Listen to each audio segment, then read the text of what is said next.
She told me you were dead. She said you died in the same accident as your parents. I didn't cry. I wanted to. But I just stood there in the middle of the Shoppers Drug Mart parking lot on a Tuesday morning holding a stranger's grocery bag, staring at a man I had never met in my life, and feeling something crack open in my chest that I didn't have a word for yet. Let me back up. I worked at my brother's accounting firm in Oakville. Junior bookkeeper, the kind of title that sounds more official than it is. Basically, I tracked invoices, reconciled accounts, made sure the HST remittances went out on time, and tried not to make eye contact with my brother whenever he walked past my desk without saying good morning, which was every morning. For 3 years. My name is Phoebe. I'm 28. I drive a 2014 Civic with a crack in the passenger side mirror that I've been meaning to fix since 2022, and until about 4 months ago, I thought my life was as settled as it was ever going to get. Not happy, exactly, but settled. There's a difference, and I'd made peace with it. My parents died when I was 19. A highway accident on the 401 in January, black ice, a transport truck, and that was it. My brother was 24 at the time. He handled everything. The estate, the funeral arrangements, the calls to the relatives I barely knew. I was in my first year at Sheridan College, and I was so gutted that I could barely get out of bed for a month, so I let him handle everything. I trusted him. He was my brother. He was all I had left. He set me up at the firm a few years later when I couldn't find steady work, said it was a practical thing to do. Keep it in the family. I told myself it was generosity. Looking back, I think it was control dressed up in a nice blazer. The thing about working for someone who also grew up in the same house as you is that the power imbalance never really goes away. He knew exactly how to make me feel small without saying anything cruel enough to complain about. A look across the boardroom. A sigh when I asked a question, the way he'd CC our office manager on emails to me, like he needed a witness to my incompetence. Small things.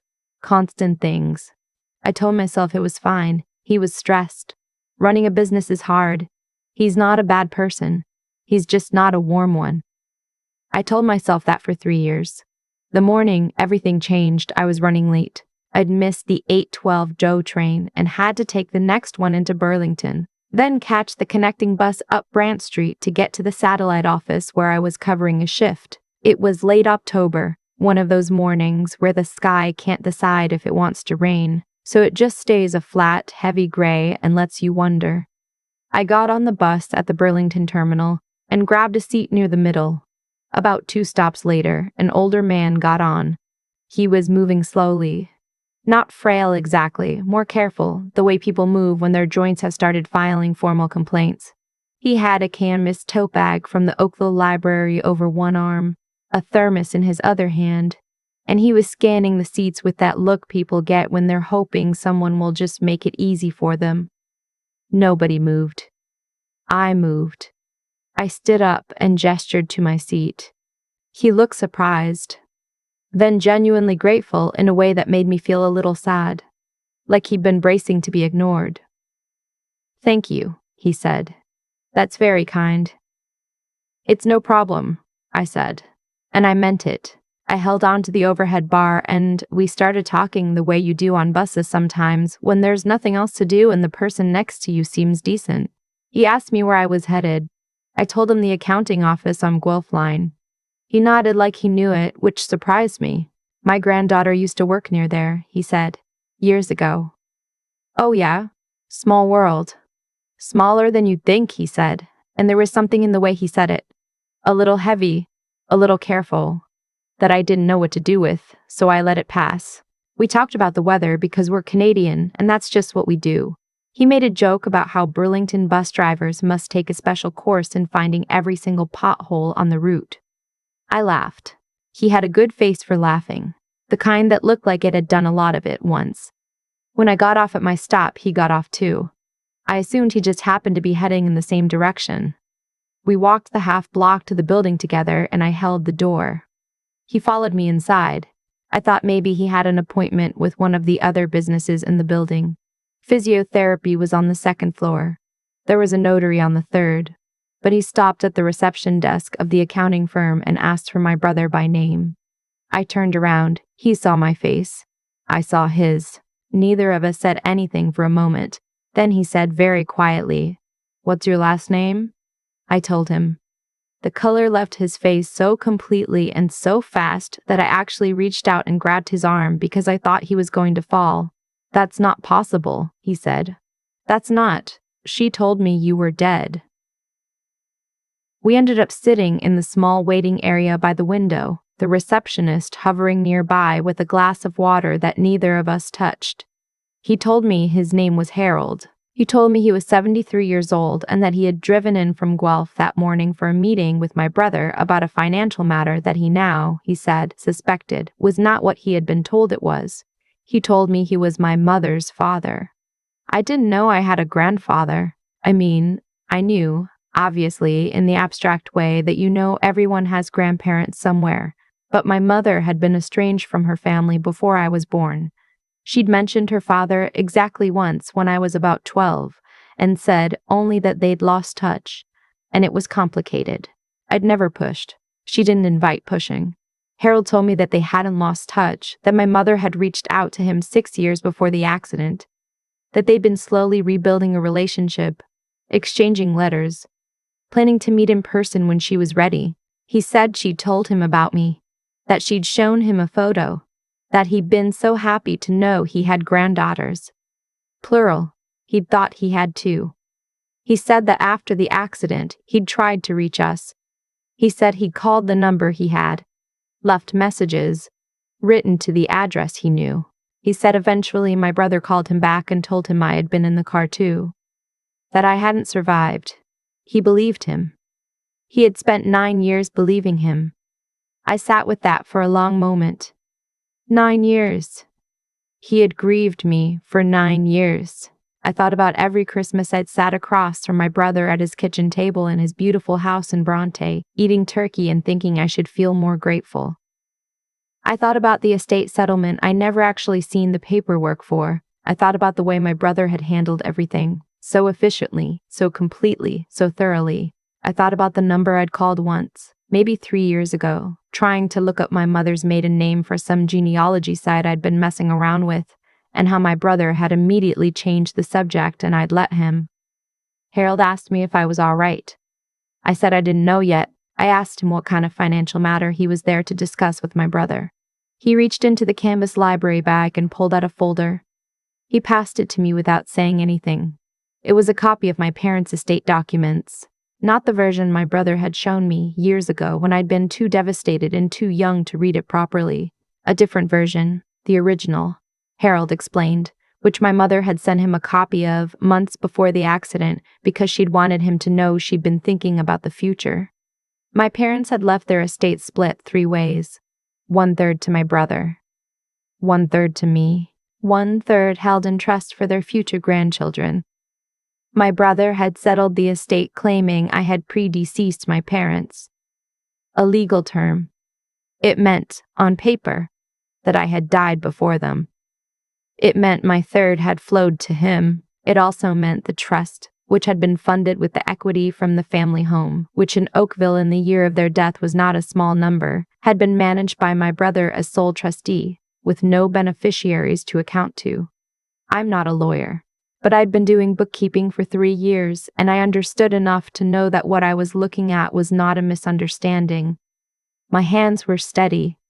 I don't know why. Maybe because I'd spent 3 years watching myself get smaller and smaller in that office. And somewhere underneath all of it, I had always known, in the way you know things you don't let yourself think about, I had always known something was wrong. I looked up at Harold. "When did you find out?" I asked. He said he'd run into a woman at his church in Guelph, a retired paralegal who'd worked in estate law for 30 years. He'd mentioned my mother's name in passing. She'd known the family, vaguely. She'd said something offhand about having heard the daughters were both doing well in Oakville. He'd gone home and spent 2 weeks telling himself it was a coincidence, that she'd gotten the family confused, that there was no way. Then he'd hired someone to look into it. Then he'd made an appointment with my brother under a pretext intending to confront him. He hadn't expected to walk in and find the daughter he'd been told was dead, holding the front door open for him on a Tuesday morning. My brother arrived 45 minutes late to his own office, which honestly tracked. He came through the front door with his travel mug and his laptop bag, already looking at his phone, already slightly irritated in the particular way he was always slightly irritated. He looked up. He saw Harold. He saw me sitting next to Harold. He saw the folder open on my lap. He didn't go pale. He went very still, the way water goes still right before it freezes. "Hey," he said, like that was something anyone could say in that moment. I said, "I think you know who this is." He said nothing. Harold said, quietly, "I thought she was dead, son." My brother looked at me then. Really looked at me, maybe for the first time in years, and I think he understood that the version of events he had constructed and maintained for almost a decade had just ended in the lobby of his own office building on a gray Tuesday in October. He tried a few things over the next few minutes. He said the estate had been complicated. He said he'd made decisions under duress. He said I needed to understand what it had been like, handling everything alone after the accident and how young he'd been and how hard it was. I let him talk. I was good at that. Then I picked up my phone and called the number of a lawyer whose card had been tucked into Harold's folder, a colleague of the retired paralegal, an estate litigation specialist in Hamilton. She answered on the third ring. I said, "I think I need to speak to someone about a fraudulent estate settlement." The next few months were not easy, and I won't pretend they were. They were affidavits and depositions and a lot of days where I sat in the lawyer's office on James Street North in Hamilton, going over documents until my vision blurred. There were conversations with the Ontario government. There were conversations with my brother that I never want to repeat. What I will say is this.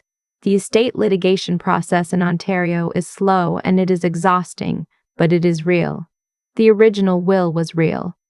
Harold's copy was real. The records of the estate settlement were real, and what they showed was real, and eventually, after 8 months, after my brother's own accountant declined to continue representing him, after a negotiated settlement that his lawyer advised him strongly to accept, I received what had been left to me, my third of the estate. 9 years of trust funds that had grown and compounded and been quietly enjoyed by someone who had told a grieving old man his granddaughter was buried somewhere. I quit the firm before the settlement was finalized. I gave 2 weeks' notice, which in retrospect was more courtesy than the situation required. But I am who I am. My brother and I don't speak. I don't know if we ever will. I've thought about it, whether I want to find some version of forgiveness that lets me breathe easier, or whether I want to just let the distance do what it does. I'm still thinking about it. I don't think I need to decide right now. What I didn't expect, what I genuinely could not have predicted when I stood up on a Burlington City bus to give an old man my seat, was that I would get a grandfather out of it. Harold lives in Guelph, 45 minutes up the 401. He has a house that smells like cedar and old books, a vegetable garden that he tends with the same careful deliberateness he uses for everything, and a collection of my mother's letters in a shoebox in his study that he showed me on my second visit and that I have read so many times now. I think I have them memorized. He knew things about her that I had forgotten. The way she folded paper, that she'd wanted to be an architect before she changed her mind, that she used to start letters with a joke, usually a bad one, because she said she never wanted anyone to dread opening her envelopes. I didn't know that about her. I was too young when she died to know the small things. Harold gave me the small things back. We have dinner on the first Sunday of every month. He makes pot roasts and we watch the British baking show and we argue gently about who got eliminated unfairly. He calls me on my birthday and on hers. I've started calling him Grandpa, just quietly, just between us. And the first time I did it, he had to excuse himself and go to the kitchen for a few minutes. And when he came back, his eyes were red, but he was smiling. I've also slowly been looking into whether I have any other family on my mother's side. There's a cousin in Vancouver, Harold says, and an aunt who moved to Nova Scotia before I was born. He's written to the aunt. I don't know yet if she'll write back. I still drive the 2014 Civic. I finally got the mirror fixed. It took me about 6 months after everything happened to feel like I was allowed to spend money without guilt, which is probably its own thing I should talk to someone about. but the mirror is fixed, and every time I get in the car, I think about that morning in October. I didn't do anything heroic. I gave someone my seat on a bus. I held a door. I keep thinking about all the Tuesdays I sat on that bus and didn't look up. All the times I was too tired or too inside my own head to notice the person standing next to me. I wonder sometimes what would have happened if I'd been running on time and taken the earlier train. If I'd been sitting in a different car. If I looked at my phone instead. I try not to think about that too long. What I know is what happened. A small kindness. A door held open. And a man who had grieved me for 9 years standing in a lobby, learning he didn't have to anymore. Some things come back.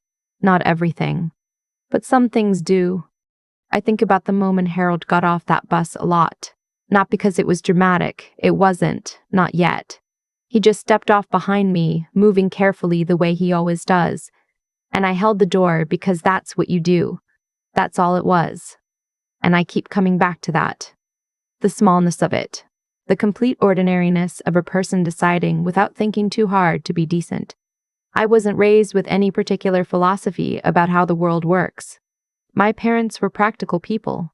My mum liked bad jokes and good coffee and apparently wrote letters to her father in Guelph that I'm only now getting to read. My dad fixed things around the house on weekends and burned everything he tried to grill. They didn't talk much about karma or fate or the universe paying attention, but they did, both of them, quietly, consistently, treat people like they mattered. The woman at the grocery checkout? The neighbor's kid who kicked a ball into our yard? The stranger on the bus? I think that's what I actually inherited from them. Not money, though that turned out to be real too. Something harder to name, the instinct to look up. What my brother had wasn't the opposite of that exactly. He wasn't cruel in the way that announces itself. He was just careful, strategic. He looked at situations and calculated what they were worth to him. And he made decisions accordingly. For a long time, I mistook that for competence, even for strength. It took me years to understand that a person can be very organized and very dishonest at the same time, and that intelligence without integrity is just a more efficient way to cause harm. That's the thing I keep sitting with. He wasn't careless. He wasn't impulsive. He made a deliberate choice 9 years ago to tell an old man his sister was dead. And then he maintained that choice every single day through every Christmas dinner and every Monday morning at the office without flinching. That takes a kind of resolve I genuinely cannot relate to. And then there's Harold, who spent 9 years grieving a granddaughter he barely gotten to know, and who still drove to Oakville on a gray Tuesday to do something about it. He was 73 years old and dealing with joints that file formal complaints. And he got in his car and drove down the 401 because he thought something was wrong and he wasn't willing to just leave it there. That's not nothing. That's a person who decided that the truth mattered enough to go find it, even when it would have been easier and quieter and significantly less painful not to. I want to be that kind of person. The kind who looks up. The kind who holds the door. The kind who, when something feels wrong, doesn't just sit with the discomfort of knowing, but actually does something with it.